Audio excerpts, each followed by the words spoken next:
couldn't sleep. That evening, she came home to a car alarm. She was already in a bad mood because her brother was in trouble. She ignored the neighbor's truck while she cooked dinner, developed a headache, and prepared for bed. Caleb's public defender had called earlier to ask if Caleb could, I pointed because that's what I do. Caleb's public defender had called earlier to ask if Caleb could stay with her if he was released from jail. Again, and of course, Jordan jotted the hearing's day and time on her hand. The charges were also, again, and of course. It was easiest for Jordan to be responsible. She had raised her little brother, and her biggest regret was letting her mom believe otherwise. At this time of night, a bird would often warble in the shrubby magnolia outside of her bedroom. During her first summer in the house of the tired, Jordan had looked up the type of bird, small, yellow, active in small shrubby magnolia trees, and sure enough, a magnolia warbler.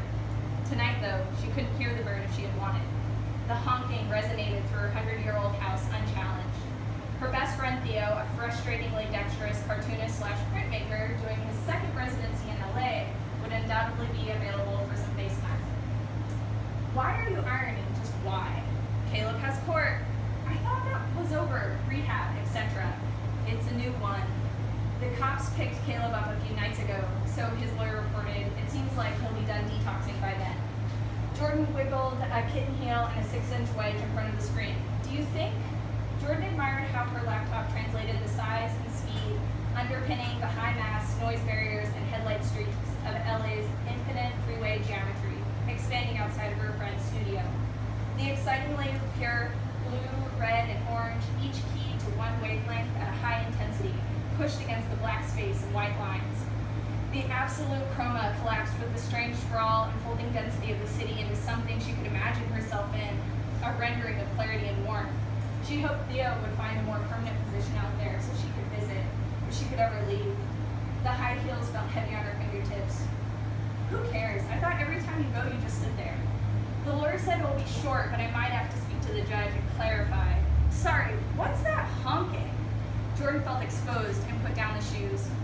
Jordan didn't want to bother with the 1970s ranch house outside of her window. She didn't want to bother with the flowerless magnolia tree in the side yard, or the dull ambient light of her small city, or the damp of another Midwestern summer. She did not want to bother with her neighbor. She did not want to bother with the intimacy and proximity, with the way her life is bound up with his. The neighbor next door. Sorry. It'll be better for all of us, I promise. The neighbor next door had a rotating set of men stay with him. The neighbor wouldn't allow the men to walk from the front of the house to the back. To get to the sidewalk permitted entrance, the men used the side yard, technically Jordan's property. One of the men had knocked on her front door and explained about the neighbor's rule and asked her temporary position while he stayed next door. Jordan was suspicious of the neighbor's arrangement and the men who rotated through the back of his house. The men also pissed in the side yard. Her bedroom abutted the side yard. Her bedroom smelled like piss. She resented the neighbor for the smell and the alarm. Jordan rolled over to the window with her laptop. The front door was open, the TV on, a yellow lamp. The living room seemed tiny, no movement. She flinched away, afraid to catch a wrong glimpse of the living room.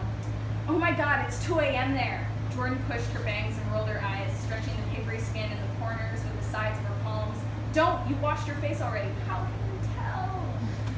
Go tell him to shut the fuck up. People need sleep. This is Indiana.